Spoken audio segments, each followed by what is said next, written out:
Hey everyone, Nick Chamberlain here, and I just wanted to let you know that we are coming out with new episodes very soon. So stay tuned, and you're going to love what we have to offer inside the offer.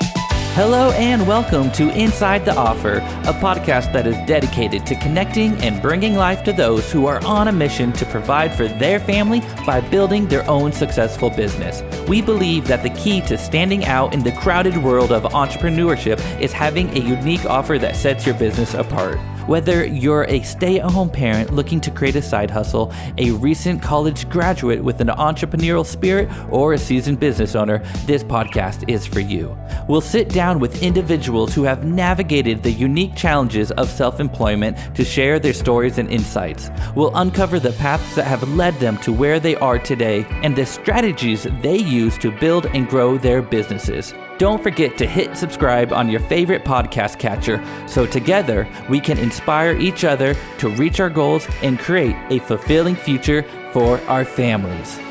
Let's go!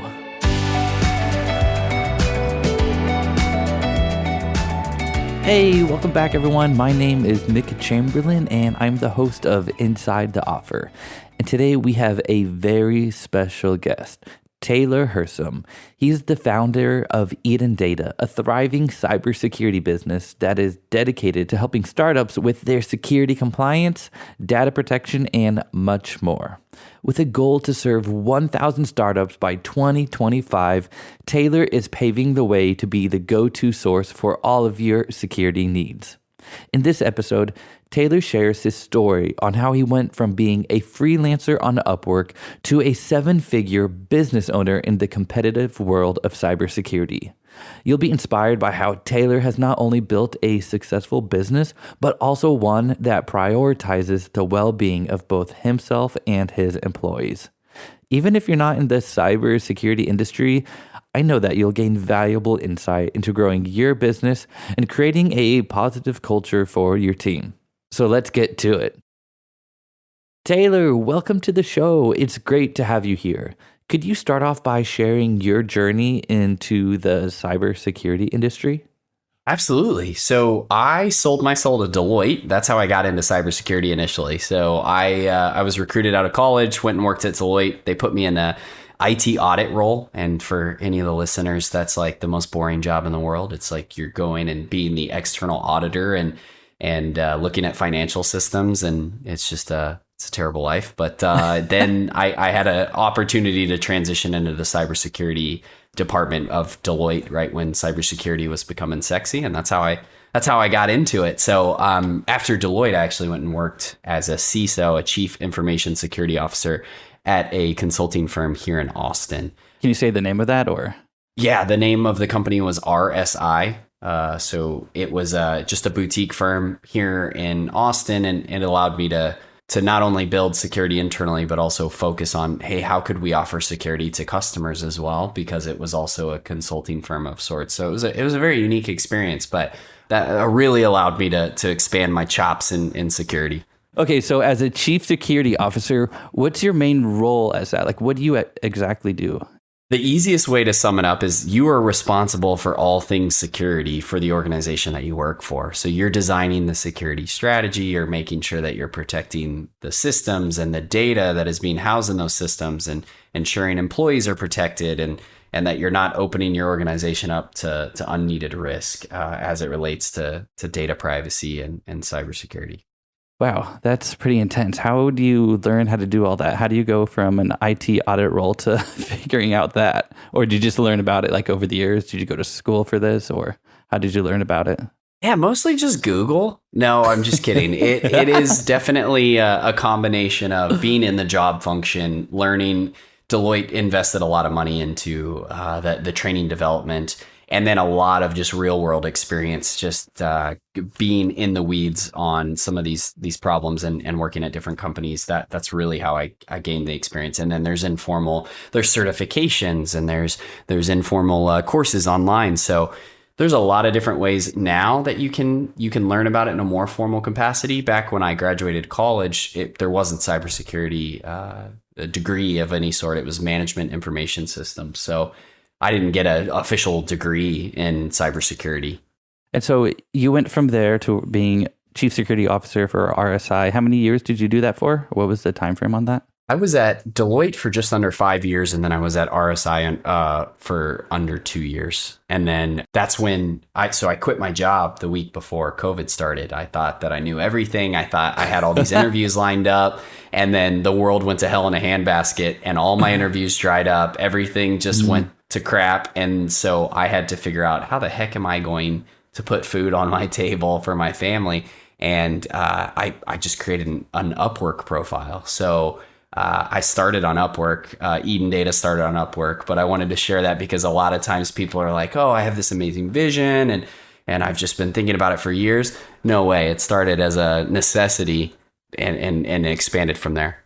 How did you find your first couple of clients off of Upwork? Essentially on Upwork, people are posting, hey, I have a problem that I need help with. And there was a category for security. And so I started seeing these startups that were posting, hey, I need help filling out this security questionnaire that I got from a customer, or I need help getting ready for SOC 2, which was a big, an audit that's big in the SaaS world. And so I would just apply for those. I would set my hourly rate. I would say why I'm better than the competition. And then they would interview me. And then, of course, Upwork takes a portion of your proceeds, which makes sense. But this allowed me to essentially test the market, dip my toe in and see, oh my goodness, there are quite a few companies out there that are looking for help and they don't want to go hire a full-time resource. Yeah, that's how I kind of started off also. I started off just trying to do all things audio. And so I did find Fiverr.com and I found Upwork like eventually years later. What did your clientele look like at that point? Like how many clients did you find off of Upwork? And when did you start getting a little busy? So I officially kicked off Upwork in March 2020, I believe. And within 6 months, I was slammed with, I had probably 15 clients by that point and started realizing, oh my gosh, I'm a little overwhelmed and I need to be able to expand if I'm going to grow this. And the quality started diminishing a little bit. So I started hiring contractors off of Upwork myself to help fulfill the work. Okay, wow. This sounds like a pretty intense industry to get that many clients right away off of Upwork. I'm still trying to understand exactly. I know you said what cybersecurity is, but what were some of the things that you were doing for some of your clients? Like the deliverables? Yeah, and I'm sorry I didn't answer the first part of your previous question, which was what kind of clients were you serving? And it was mostly startups. It was like I have a SaaS application that I sell to another business. That's typically what our demographic was, or my demographic at that time. And so the types of services really boiled down to, hey, I need to go get through a what's called a SOC 2 audit. And that was their way of getting a third party validation to say, hey, look, we have our security act together. You should buy our service. We're going to protect your data. So I would get hired by those customers to say, help us get ready for that SOC 2 so we can get that report in hand and give it to our customers. And then also there were a lot of my customers asking them, hey, what do you do for these 50 different security domain areas? They would send them a spreadsheet of all these very complicated questions and say, what are you doing to encrypt my data? How are you managing access? Like you have all these questions and they were overwhelmed. These are like brilliant founders that don't have time for that crap. And so they were wanting to outsource that. And that's how I started. Wow, that's pretty intense. You found like a good little niche to get into, and it sounds like there's a lot of work in this, especially with everything that's going on in technology, and just it's getting more and more intense. And when I think about cybersecurity, think about it as like maybe like another country trying to attack us like through the internet or like trying to hack in. The only thing I know about cybersecurity are like firewalls and like ad pop-up blockers and just like blocking ads. I don't know. Is there any like way you can break it down a little more like in like layman's term of like someone who doesn't know too much about it, or just like someone like me who's just completely ignorant in the whole area of cybersecurity? Of course. Yeah. So essentially cybersecurity, the point of it is to be building protections against risk. So risk could be anything. It could be a nefarious kid in a hoodie in their mom's basement that's just playing around on the internet and inadvertently commandeers your application. You could have nation state hacks. Like we've got a lot of issues these days with nation state sponsored hacking organizations that will complicate people's lives, and they're attacks that are being issued from Russia because they're trying to fund their war against Ukraine. You've got those kinds of risks, and then you've got risks like your application breaking because you didn't configure it appropriately. You've got issues with, I'm not actually treating this data correctly, and now I am breaking a law, and therefore I'm going to get fined. Like that's a risk. Like you've got all these different risks that a company has to deal with when they're collecting data. And so we help build strategy around how to address all of those risks. But hopefully that summarizes it, Nick, in a more succinct manner. But cybersecurity, the word and the industry is so broad because there's so many different risks that can impact you. I have no worries for you for having more clients, for like the rest of your life. Like you sound like pretty set. So that sounds like a really good industry to be in nowadays. So, I mean, that's awesome, Taylor. So I want to know a little more about when you're starting off doing your freelance cybersecurity work on Upwork. Was it just hourly rate, or how were you charging clients at that point? It was mostly hourly. I was tracking my hours in Upwork and just sending those across the customer every week. And then I started to go towards a more retainer style model where they would just pay me a flat fee every month to maintain their security and be available to them.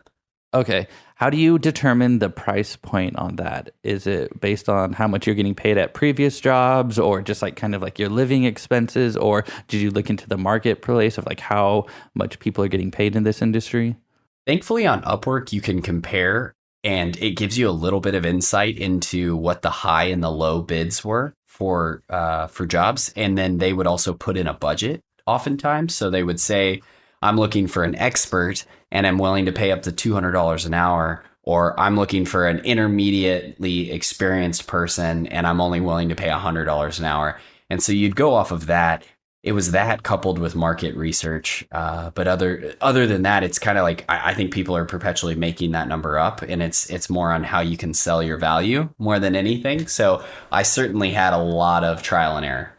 Okay. Yeah. No, that makes sense. How do you go from doing Upwork freelance work to creating Eden Data? So it itself was an accident. I didn't expect that it was going to be a whole organization. It was more that I was getting more business than I could handle. And so I had this inflection point where I decided, do I want to just keep doing freelancing and pay myself? And I asked myself twice a week, why didn't just stay on that? When you're running a company, it's like way more complicated than just being a freelancer. But I had this vision that I wanted to expand out in the startup market. So I started hiring contractors to outsource the work to, and then realized that I was making enough money at that point to where I was ready to explore, how do I become an actual company? How do I become an employee myself? I was employee number one. And that's when we kicked that off January 1st, 2021. So it took a full 9 months of trial and error of me doing freelancing, making the connections, getting a few people on the team, that sort of stuff. Mm-hmm. And by that time we were making healthy six figures. So it was like I got to turn this into a company, or I'm going to pay out the wazoo in taxes and fees and Upwork and all that. Did you have any kind of like knowledge or understanding of like how to run or start a business, or it just kind of went from freelancing and you just created some systems and procedures? And also just kind of wondering like who taught you how to do this, or who were some of your mentors, or where did you learn how to do this? So this one I can say with a straight face, it's mostly Googling. I'm a first-time founder and had no idea what I was doing. I definitely just forced myself to figure it out. It was perpetual trial and error. I had solid mentors, from parents to family friends to a couple business leaders, even people I worked with at Deloitte that would give me guidance. But I was kind of in uncharted territory in terms of the specific niche I was in, because I was building a consulting firm geared towards startups, and I had never worked with startups in my life. I didn't know anything about AWS. I didn't know anything about Google Cloud and cloud strategy. I was used to huge organizations, Fortune 50. And so it was a lot of teaching myself. It was a lot of figuring out Thankfully, I've had the entrepreneur drive for a long time, and I've always been what I call myself a wantrepreneur, and I was that way for years. And I read a bazillion books, and I would reference things that I learned along the way, so that better prepared me. But I certainly think most of it was just try it. Does it work? If not, try something else. I know that's such a cheesy answer, but you can find so much stuff on the internet these days. I feel like I learned everything just from, just getting into it and starting to actually do it.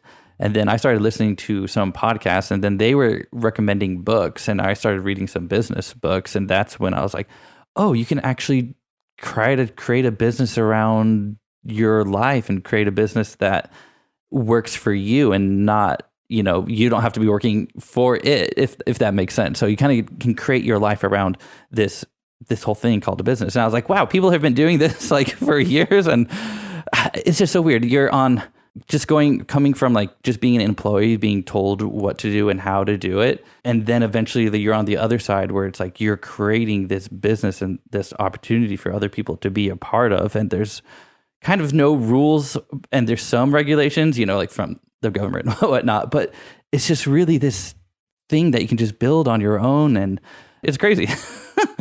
It is. It's motivating. I think it's easier than ever to start a company. I think people are so enamored by, I have to be a company that goes and raises a lot of money and has a lot of publicity out of the gates. And no, the margin is actually in the small business space.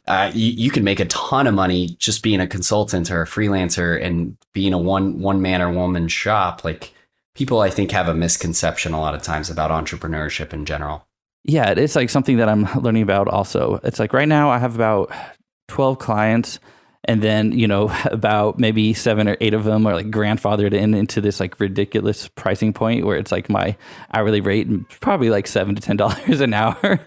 And like, you don't know about that until like you go through the entire process, and then you come up with systems and procedures, and then you actually start tracking your hours, and you're like, okay, well, it looks like I might need to raise the rates. And then there's like no limit, because eventually, let's say I have 30 to 40, clients. And then at that point, like I can't handle that. Then you just build a team, and then you just have more and more clients coming in, which I kind of would love to know kind of like, what's your client acquisition strategies? Like, how do you get yourself known out there, and how do you acquire new clients?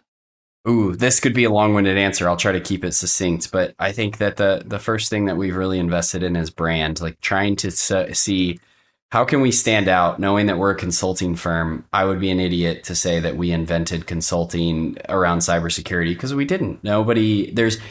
From a consulting standpoint, it's very hard to stand out, right? Because it's all the same kind of work. You've got a lot of the same experience at consulting firms. So I figured out ways that we could stand out, and I started by looking at competitors and seeing these boring websites with Adobe stock images of some dude in a business suit holding a digital globe. Like, all that stuff was so stupid. And so it was like, well, I can make the brand flashier. And so, as you can see, the neon sign above my shoulder, we really went in and invested in being bright. And another component of the strategy was, let's not go the fear, uncertainty, doubt route and try to scare people into hiring us, but rather sell them on the positive aspects of investing in security. So making the brand stand out was one big thing that we did. And another component of all of this was just building my personal brand. So making sure that I'm putting out content, that I am going and networking, that I am making relationships. And it is incredible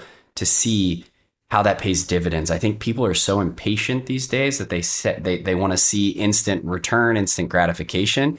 And we are now signing customers that I pitched to 2 years ago, because and I never would have expected, I didn't have my stuff together, or they weren't ready to sign back then, but they remembered that brand, they remembered that pitch, they remembered that relationship, and they would come back. Or people would see my LinkedIn posts, and they used to work at Deloitte with me, but that now they work at a startup and they need security. Like, we've had so many cool stories like that.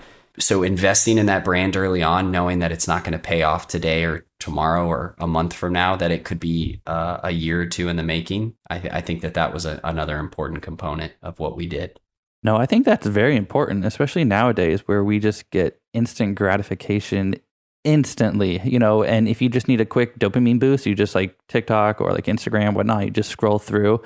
And then it is really hard too, especially as people starting their own business or freelancers.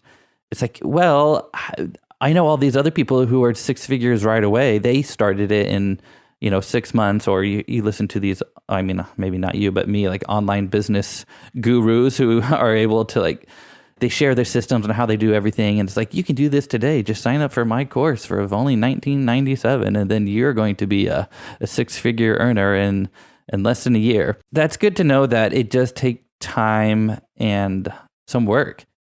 So building your personal brand, what were some kind of your strategies with that? You said you were doing some online content. What was involved with that?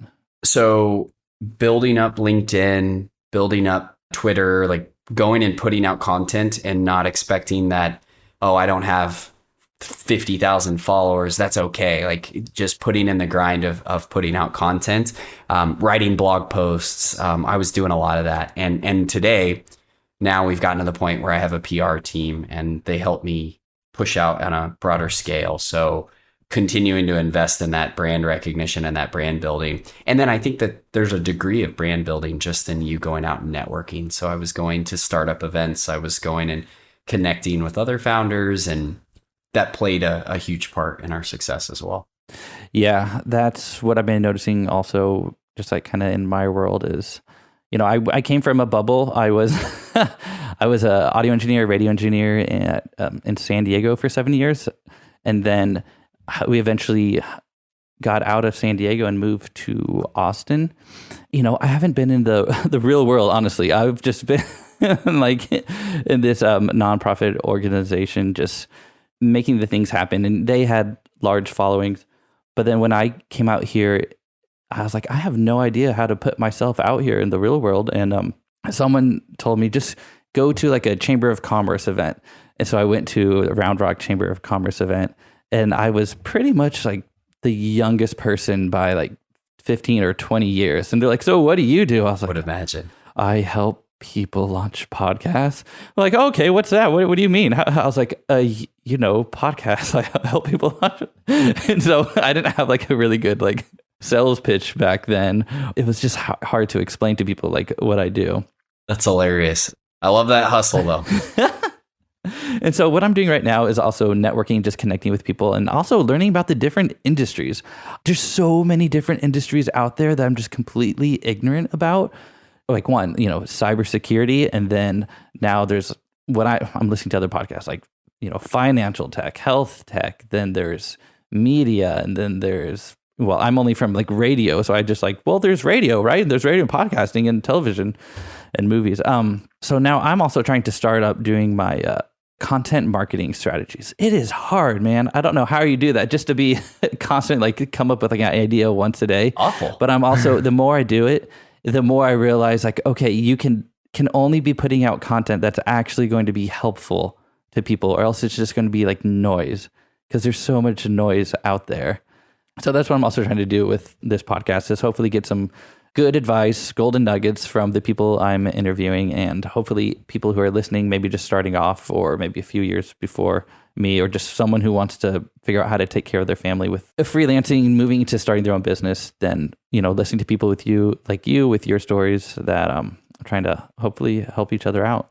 And then hopefully maybe if like a startup is listening to this podcast at some point, they're like, man, I need cybersecurity, and they go to edendata.com. Then I would love to be able to, hire you for your services, because like my business is crazy. We need cybersecurity. Come help us out, Taylor.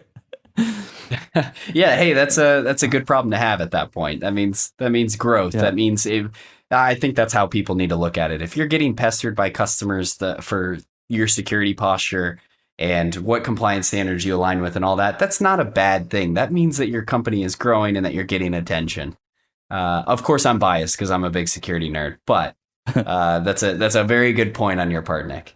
So Taylor, I would love to dive a little bit into now your business and your personal services that you offer for clients. So I'm looking at your website. It does look great. It's very it's completely different from other cybersecurity consultants or businesses' website. So I do love this website. And you have right now, I'm seeing 3 different kind of plans you can choose from. Can you briefly go over those and what you offer in each of those plans? Absolutely. So this ties back to my previous point, which is that how can you stand out from another consulting firm? Anyone can spin up a consulting firm. How do we differentiate? And so I took a lot of what I learned from my Deloitte days, which is that there are a fair amount of people out there that inherently hate the hourly model. So how can we make that easy? The issue is that hourly is unpredictable. It's usually you're incentivized to take longer because the firm makes more money when you do that. So we put everything into a subscription style service and limited it to those 3 packages that you're talking about. And it's essentially the packages reflect where the customer is at in their security journey. So the smaller one is, of course, for the early stage startups that are just looking to get off the ground, whereas the middle and larger packages are, hey, I need someone to take over security. I need multiple team members here that can help me with security and compliance and maybe data privacy as well. And so that's how it's designed on our in terms of our service model. Do you know how many customers you have in each plan right now? I don't know off the top of my head. We are we're well north of 50 customers at this point, just under 100. I'd have to go back and look at the exact count, but they're nice. Spread out in all 3. So we've got quite a few customers these days, and I would say that it's pretty evenly split between those 3 packages. And yeah, that's awesome. I'm just like looking at your top package. I was like, man, if I can get 2 clients like at that price point, then it's like I can provide for my family 100%. It's just kind of crazy. Absolutely. But you're providing more than just your family. How many people on your team, Taylor? So the team itself, between employees and contractors, is up to 25 now. 25. So, dang. Yeah, we've got a lot. And then in terms of full-time employees, I believe we just surpassed either 14 or 15. We just had 2 accept in the last week. So we're growing. We're adding about 1 to 2 new employees a month at this point. Wow, Taylor, I'm impressed. That's super awesome. Who was like your first full-time hire? Was it a contract worker or was it like a friend, or how did you get your first full-time person? What role did they play in your business? It was a friend, actually. So I was introduced to somebody that also came from Deloitte and through a mutual friend, and he was at a point where he could help and get this started. And so we just kind of put our heads together, and we were the only ones delivering client work. And he was employee number 2. And then we had someone that came in as operations as well that I had met through an entrepreneur group, and a lot of learning lessons along the way through that process as well, because we were trying to figure out how to start a company, but it was all coming from my network and what I had built on Upwork. And we were trying to transition that and then also to establish roles and responsibilities, like all of that stuff we were making up as we went along. But I definitely have to give kudos to the first employees, because going and joining a startup when there's 20, 30 employees, like that's easy. That's obviously the company's doing well, and it shows that there's a lot of growth potential. Not saying they're not volatile, but when you're trying to convince someone to be the 2nd or 3rd or 4th employee, that's a whole different ball game.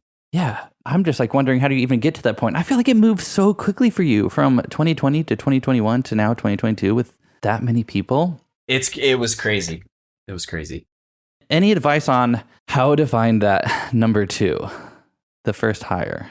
That's a really good question. I think that, first of all, being very particular about your right-hand person, knowing that this is someone that can't just... I think that there are certain situations where you can just hire someone to fulfill a job responsibility and nothing else. But most of the time, it's going to be someone you need to be in the trenches with you. And so calling on your network, like people you've met in the past, is the first place I would start.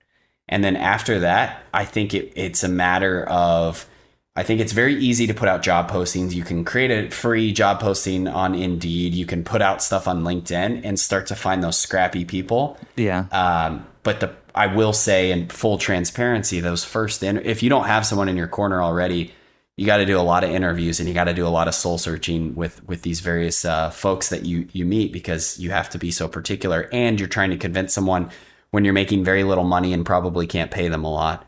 to come and take a chance on you. So I would certainly say that be willing to sell your soul to a degree in the beginning, of meaning taking on more work than you can handle, knowing that if you inflate your numbers and can make a lot of money before you convince someone to come over, that it's a much easier sell. If you can say, hey, I've already built this up and I'm managing $30,000 a month, let's say, someone's going to see that and say, oh my gosh, I could be managing $30,000 a month and make a six-figure income, and you sell that vision. It's a lot better than, hey, I swear this is going to be a great company, but right now we make $100 a month. Like, you want to make sure that you've done proof of concept and that you've lined up customers, because you're really selling that person on coming and taking a chance on you. We only have a finite amount of time in life, and we can only have so many careers and jobs. Like, you're convincing someone to take out time from their life and a moment in time to devote to your brand. And that's a hard sell when you don't have a lot of resources backing you up. No, I really like that. No, that helps. Were you paying them hourly or salary? How did you offer the first couple of people's payments? Contractors were hourly, and then it quickly went to salary because we transitioned everything to retainer model. So it was a little easier for us to predict our costs and therefore pay salaries accordingly. Oh yeah, once I started implementing a monthly retainer in my business, I've been able to actually start tracking income and predicting where I'll be at in the next quarter. So that has been super helpful. Now, I would love to get your thoughts on what you think about work-life balance and designing a business around your life, and how your business will fit into your life rather than your life fitting into your business. I think that term gets used so much. And to all the entrepreneurs out there, I think the important message, I'm completely biased, but finding something that you love to do is quite important, because there is no work-life balance when you're starting a company. If you find your company is going to be limited if you are saying, I want something that I only work on for 10 hours a week perpetually. Like, yeah, they're great. There's definitely people that have done it, but the majority of the time you're going to have to hustle on the front end to get the pay on the back end. But I will say that I am a prime example of your life can change drastically in a very short period of time. Eden Data has been around for 20 months now. And we're at the size that we're at. I was making 5 figures when I was in, just working as a CISO, and to be a firm that makes millions of dollars a year, like, to be able to do that in a short period of time, like, that happens because, like, I guess what I'm trying to say is, like, that is a possibility for anybody, and people need to recognize that. Like, we are all so enamored by wanting things to happen instantly because of what you mentioned earlier, Nick, with social media and whatnot. But your life can change pretty quickly. But it looks like you're in an industry where people highly value what you do, and what you do is fairly expensive in the terms of like a service-based offering, right? That's fair. Absolutely. So I'm just saying that's another thing. I'm like, that's a good industry to be in. It's like, how do you pick which industry to go into when you're trying to like figure out what industry you should go into? I guess it kind of starts off with, I don't know, like with your parents and what they teach you, and like kind of like what your natural gifts and abilities are. For me, my thing was, my parents were like, what do you like to do? I was like, I like to play the drums. And they're like, okay, we'll do that. So that was like my career path was to be a drummer, right? So I went all the way through high school as a drummer. I was in drumline, and then in college, it was, okay, what do you do now as a drummer? Well, you go to the School of Music. Okay, great. And then they train you to be a band director playing the symphony orchestra. Now at this point, you're like, wait, I've gone through my whole life, and now I have to be a band director playing the symphony orchestra. Those are my only 2 options. And I was like, I don't think I want to do that. And so that's what led me to become, I got out of that program into the sound recording technology program at Texas State, where then I became an audio engineer, right? And then I graduated. I went through a 4-year program in 2.5 years, and then I graduated college. And then all of a sudden, I'm like, okay, so I've been a drummer my whole life, and now I'm an audio engineer, a professional, degreed audio engineer. I have to I have to go out there in the real world and like start making, get a job as a professional audio engineer. I guess where I'm going with this is, you can always use what you have, and just continue to build on top of those skills that you've developed. You never have to like quickly change paths. And even if you do change paths, you still have all those skills and talents that you've developed over the years, which kind of has led me to where I'm at today, So going from drummer to percussionist to audio engineer, from audio engineer to radio engineer, now radio engineer to podcast producer, podcast engineer, because now I have, all that musical background. To now I'm a podcast producer, but now I'm also starting a business. So I guess for me, it's like, would be the best business to start? Well, I guess it'd be something that has to do with audio and music related, and what has to in radio, since I was in that for 7 years, and kind of like podcasting is like the perfect fit. Yeah, and then you get to a certain industry, and you just got to keep going with that industry. For you, is you got into tech and the cybersecurity, and you're just going with the cybersecurity, even though yours might be at a higher price point right now, and you'll be making millions of dollars for your business, like with revenue. Even though I might not be making millions of dollars at this point, it's always like there's always that next level, that next step to get to. I don't know what it looks like for me, but I would love to know kind of where are you going with Eden Data, like kind of what's like your 5 to 10 year plan, if you have one, because right now you're just in a couple of years. It's like where do you, and you're doing very well, you're very successful. Like I think that's amazing, Taylor. I don't know, do you have any future vision plans for you and your business company? Absolutely. So really what I want to accomplish is being the big four, the Deloitte in the startup world. So the big four, Deloitte, KPMG, EY, PwC, they have such a great brand. They've been around for almost 100 years. Everybody knows who those consultant firms are. And when they have a problem and when they want to get audited, or they want to get some niche consulting problem addressed, they hire them. And so I want to be that for the startup industry. I want Eden Data to be a name brand in the startup community, because I have such a passion for entrepreneurism, and I have such a passion for the idea that startups are quite literally changing the world. They are working on things that are way cooler than the average corporation, right? Mm-hmm. And they are going for their moonshot left and right.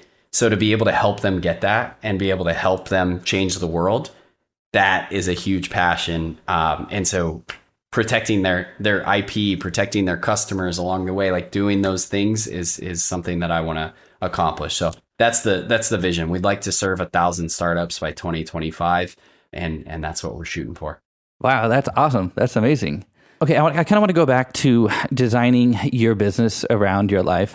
We talked about it for a second, but we didn't like dive into it too much. How are you designing your life around your business, and how is your business like being designed around your employees' lives?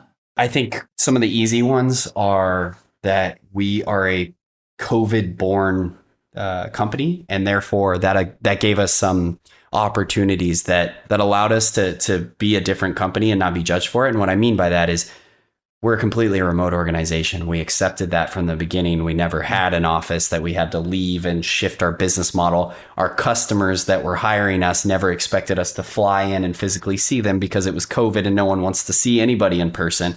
And so those things really helped us.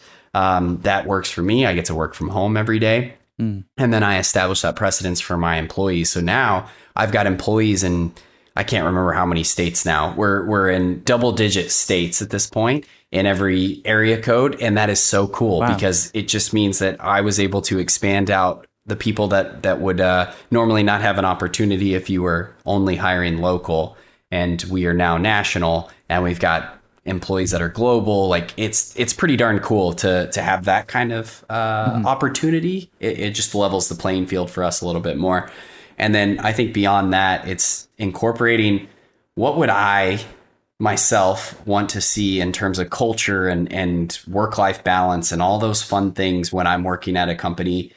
And I set those things for myself and then just pass it along to my employees. What I mean by that is I don't want to charge hours and have someone track my hours and what I'm doing at every minute of every day. So I don't do that for my employees. Like I want to be able to go on vacation or clear out early to go see someone's soccer game, or to go, peace out early for the weekend, and like all these little things that we incorporate for our employees. And then beyond that, like how can I take care of my employees into their futures as well? So We do like 401k matching. We pay 100% of their health insurance. Like there's those ancillary benefits that I would want to see for myself. How can I financially set someone up for success? Like those are things that we've incorporated as well along the way to really embrace that work-life balance and designing of life, like you mentioned. Yeah, I mean, how powerful is that to be able to create something from scratch and then now you're able to pay people a living wage with health insurance and like you're providing people's livelihood with something you created. It's a very powerful feeling to be able to create jobs and to have people on the team that are getting married and buying houses and traveling the world and being able to know that you support that. Like that's a really, really fulfilling feeling that I encourage everyone to try to pursue. Yeah, that's something you don't learn about too much growing up. So yeah, that's that's like super intense. Like just thinking about it, just like, wow, I could create something from scratch. And now it's like, I'm providing for my family. You know, my wife doesn't have to go slave away at work anymore. She can be home with the kids. You know, I can hire other people, you know, provide for their living. And that's just what's awesome about creating your own business. You're just building up the economy and you're helping other people out and you're providing a service. So I just think that's amazing what you're doing, Taylor, and everything that you have done.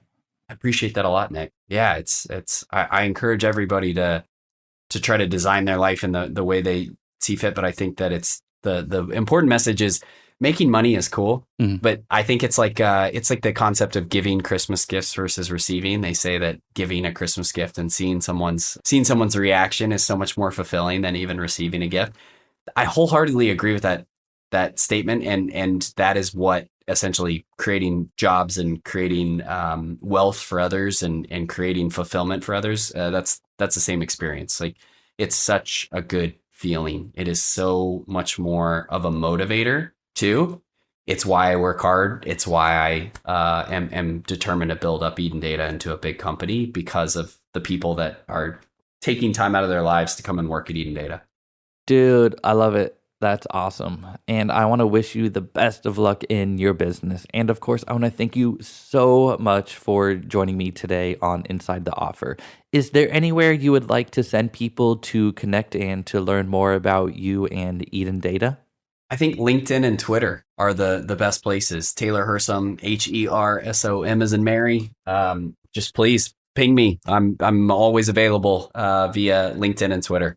Okay, perfect. And of course, I will put all that information in the show notes. Thank you so much, Taylor. I thoroughly enjoyed this conversation. Thank you for the opportunity, Nick. Okay, wow. That conversation gave me hope and the power to just keep going and sticking with it. But also, it gave me a different perspective on life and business. It never really dawned on me just how powerful starting a business can be, especially in the terms of providing not only for your own family, but for other people, for your employees, and for their family as well. How powerful is that? I had a lot of key takeaways from this episode, but I think one that was overlooked is the importance of knowing your industry and knowing the value of your industry and the potential for it, even like before you get into it. Or just to be able to think about, okay, where is this industry going to be in the next 5 to 10 years? So if you are just starting off as a freelancer, you can log into a service such as Upwork. And if you're noticing people are paying top dollar for your service, or if there is an abundance of job postings, then I think you might be onto something. And look at the industry trends. Look to see how the market is doing. Is it growing? Is it plateauing? Is it dying? So I would look into that before you really dive into a specific industry. Another thing that I forgot to mention is Taylor's pricing guideline on his website. If you're thinking about starting a monthly retainer as a consultant or a service-based industry, I think this is going to be a great resource for you. And you can find that by going to insidetheoffer.com/4 to get to this episode show notes where I put all the links. Also, I'd love to know what your key takeaways were from this episode. What moments stood out to you? Let me know by leaving a review on Apple Podcasts or by sending me a message at insidetheoffer.com. Also, make sure you continue to listen and subscribe to this podcast as I continue to build out our community and try to figure out where it would be the best place for us to gather. I would love to know. Feel free to reach out. Is that going to be a Facebook group? Is that going to be a LinkedIn page? Is that going to be on a third-party platform? I don't know. You let me know. Give me some thoughts and some ideas. I would love to hear from you all, because I think it would be a great way for us to gather and to chat about these episodes and to chat about our businesses and to help each other grow and problem solve. I think it'd be great. Okay, so in the next episode of Inside the Offer, we're going to be talking with Brad Indress. He's a business consultant for nonprofits. We're going to go behind the scenes and learn how he runs his consultant agency for nonprofits. So stay tuned, and thank you so much for joining me. Peace out.